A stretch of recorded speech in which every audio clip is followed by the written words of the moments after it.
Amém, meu irmão? Meu irmão e minha irmã, né? Senão vai assim, pastor, você é só com o meu marido, é só com o homem que o senhor fala? Graças a Deus pela sua vida, graças a Deus que você está aí na frente de uma televisão, no computador, ou ouvindo essa mensagem através de um CD.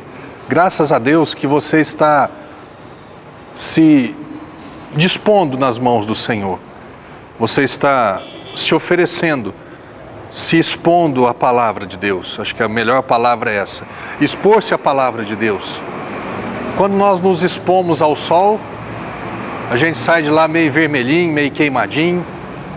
Deus quer que você se exponha à palavra dele. E todas as vezes que nós nos expomos à palavra do Senhor, nós saímos de lá com alguma marca. Nós saímos de lá diferentes. E eu quero que nesses próximos 30 minutos, você se exponha completamente à palavra de Deus. Que você permita que essa palavra te marque. Que as pessoas, quando você vai à praia, você esteve na praia, você está queimado, você está isso, você está aquilo. Eu quero que você saia desse programa marcado. Sabe? Que as pessoas possam olhar para você e ver e falar assim, puxa vida, você está diferente. Todas as vezes que nós passamos tempo com Deus, nós saímos desses encontros diferentes. Não é simplesmente vir à igreja, não é simplesmente ouvir uma mensagem, é se expor, é se abrir para essa verdade. E essa verdade, ela nos liberta. E essa verdade, ela nos muda. Por isso as pessoas vão ver diferença na sua vida, amém? Você crê que Deus, ele responde orações? Você crê que Deus, ele tem o poder para responder a sua oração? Eu amo um versículo que está lá em Efésios capítulo 3, no verso 20, está escrito: aquele que é poderoso para fazer infinitamente mais de tudo que nós pedimos ou pensamos, mediante o seu poder que em nós opera. Você conhece um Deus assim? Um Deus que tem prazer em responder às suas orações? Só que eu quero te dizer algo.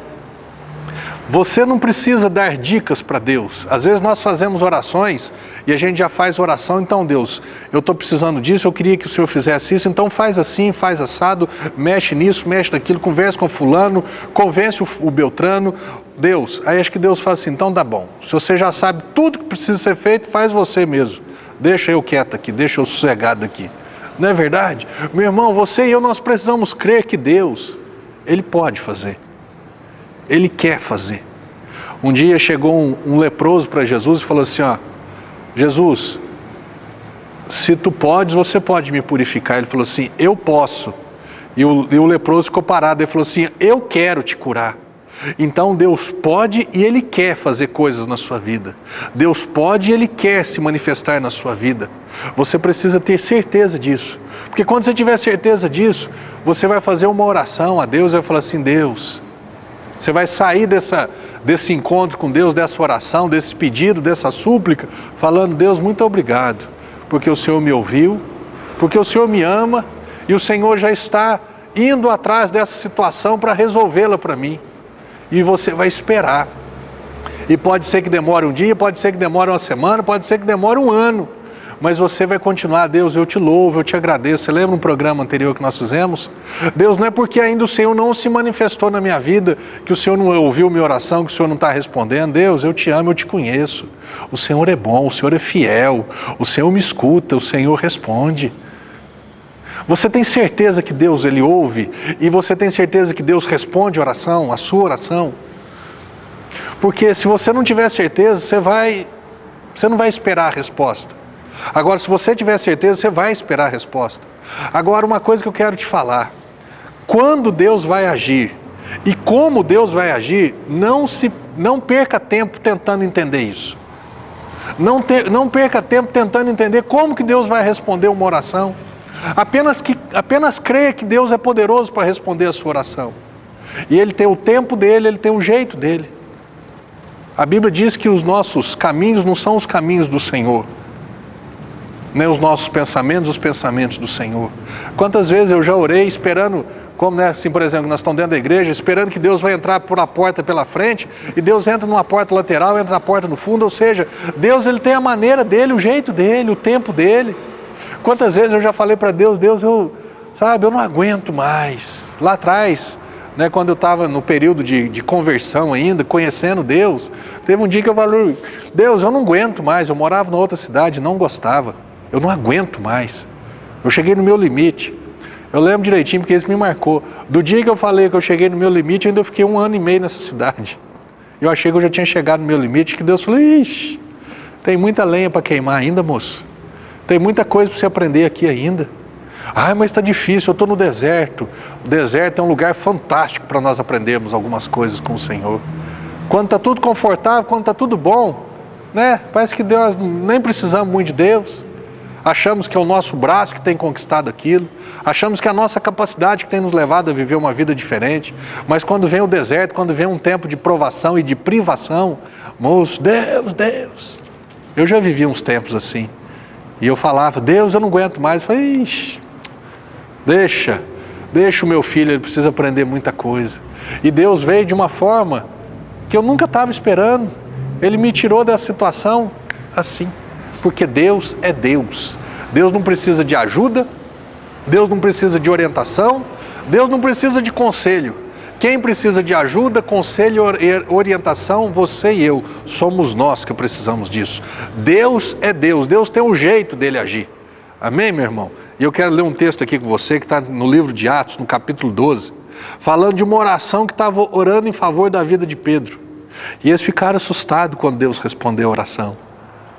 Esses dias eu estava falando a respeito desse texto aqui na igreja, eu falei, gente, nós que somos crentes, nós temos que ficar acostumados com os milagres e não surpresos com o agir de Deus.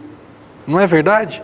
Esse texto aqui em Atos 12 diz assim, por aquele tempo mandou o rei Herodes prender alguns da igreja para os maltratar, fazendo passar a fio de espada Tiago, irmão de João. Então esse Tiago, irmão de João, foi decapitado por causa da ruindade, da maldade do rei Herodes. E diz aqui, vendo ser isso agradável aos judeus, prosseguiu também prendendo a Pedro, e eram os dias dos pães asmos.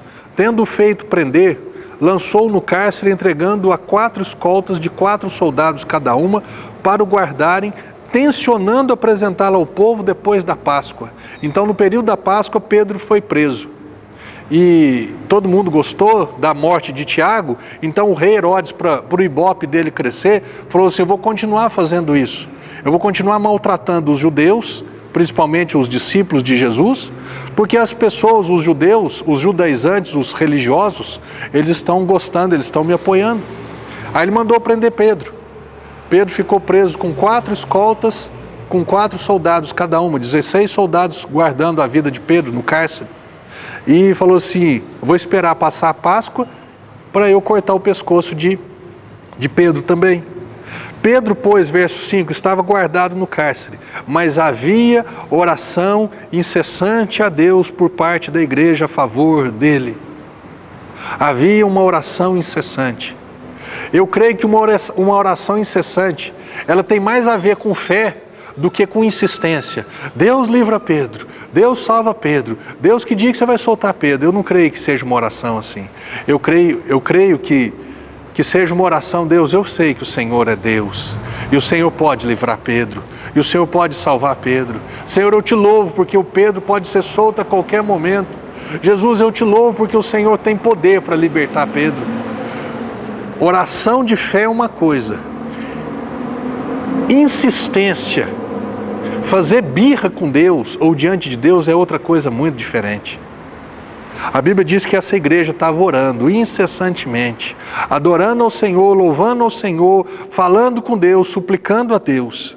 Verso 6, quando Herodes estava para apresentá-lo naquela mesma noite, Pedro dormia entre 2 soldados acorrentado com 2 cadeias. Você já imaginou a fé de um homem desse?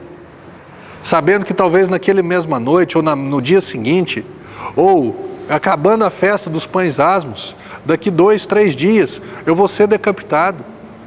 Você já imaginou a fé de Pedro? Esse mesmo Pedro, que um tempo atrás tinha negado Jesus a uma criada, agora guardado com uma escolta de 16 soldados, na véspera ou na antivéspera de ser decapitado, ele dormindo. Meu irmão, quando você e eu, nós estamos presos ou aprisionados, não numa cela, não com a sentença de morte declarada, mas vivendo dias, sabe, tristes, dias maus. Será que você e eu, nós temos tido essa mesma reação? Essa reação de dormir, essa reação de descansar. Olha aqui o que está escrito no Salmo 127, eu amo isso daqui. Não sei se eu já preguei para você na televisão, mas aqui na igreja esses dias eu estava falando sobre isso. Sobre o Salmo 127, se eu não estiver enganado. Olha aqui. Se o Senhor não edificar a casa, em vão trabalham os que edificam. Se o Senhor não guardar a cidade, em vão vigia a sentinela. Inútil vos será levantar de madrugada, repousar tarde, comer o pão que penosamente granjeastes. Aos seus amados ele o dá enquanto dormem. Aqui não está falando que não precisa trabalhar. Aqui está falando que se você trabalhar sem Deus, vai ralar, vai trabalhar demais e não vai ter o resultado, não vai ter o benefício que você espera. Tem um provérbio que diz que a bênção de Deus, ela enriquece e não traz consigo as dores. Quantas pessoas ricas você conhece, mas vivem vidas, né, sem gosto, sem prazer, sem alegria. Tem muito dinheiro, mas não tem paz. Tem muito dinheiro, mas não tem casamento. Tem muito dinheiro, mas vive mal em casa, com os filhos, com os empregados. A bênção de Deus, ela enriquece e não acrescenta dores, não traz desgosto. Inútil vos será levantar de madrugada, repousar tarde, ralar o dia inteiro. Aos seus amados ele dá enquanto dorme. Enquanto você crê, você vai trabalhar, você vai fazer a sua parte com excelência, com dedicação. Mas você vai ter certeza e reconhecimento que Deus está fazendo e que Deus vai fazer. Amém, meu irmão? Aos seus amados ele dá enquanto dorme. Você precisa aprender a dormir em Deus. Você precisa aprender a descansar em Deus. Você precisa aprender a repousar em Deus, a ter fé em Deus e saber que Deus é Deus. Isaías fala: aquele que confia em ti, guarda sua mente em perfeita paz. Talvez a palavra paz para você seja algo tão estranho, tão esquisito. Você acha que eu não passo também por dias tribulados, dias aflitos? Tem dia que está difícil, tem dia que está complicado, e eu me refugio ao Senhor. Eu e o William, a gente estava conversando. Você liga uma televisão, você lê um jornal, você vê uma mensagem, né, no iPad, no celular, é só notícia ruim, é só tragédia, é só desgraça, é só morte, é só corrupção, é só falta, é só doença. Agora o vírus Ebola, agora essa guerra lá na faixa de Gaza entre os palestinos e o povo judeu. É só morte, é só violência, é só enfermidade. É crise, e é falta, e é inflação, e é isso, e é aquilo. Você já imaginou viver? Como é que descansa? Agora, quando nós estamos vendo tudo isso, ouvindo tudo isso, mas nós temos um Deus que nós podemos nos refugiar nele. Nós temos uma fortaleza que nós podemos entrar dentro dela e viver e falar assim: Deus, aleluia, o Senhor é a minha fortaleza, o Senhor é o meu refúgio, bem presente na hora da angústia e da tribulação. Moço, aí você vai para dentro de Deus, se fecha em Deus e fala: Jesus, o Senhor é o meu pastor e nada me faltará. Eu sou tua ovelha, eu te amo, meu pastor, eu te adoro, meu Senhor, eu me rendo ao Senhor, eu confio no Senhor, eu creio no Senhor, que tudo isso ainda vai mudar, porque eu creio, porque o Senhor é um Deus que ouve as minhas orações e um Deus que responde as minhas orações. Eu não me importo quando, eu não me importo como, eu só tenho uma certeza: o Senhor vai fazer. Amém, meu irmão? Era essa oração incessante, era esse o descanso que Pedro tinha em Deus, porque ele confiava em Deus, ele cria em Deus. Amém? Já já nós voltamos e nós vamos ver o que Deus fez na vida de Pedro.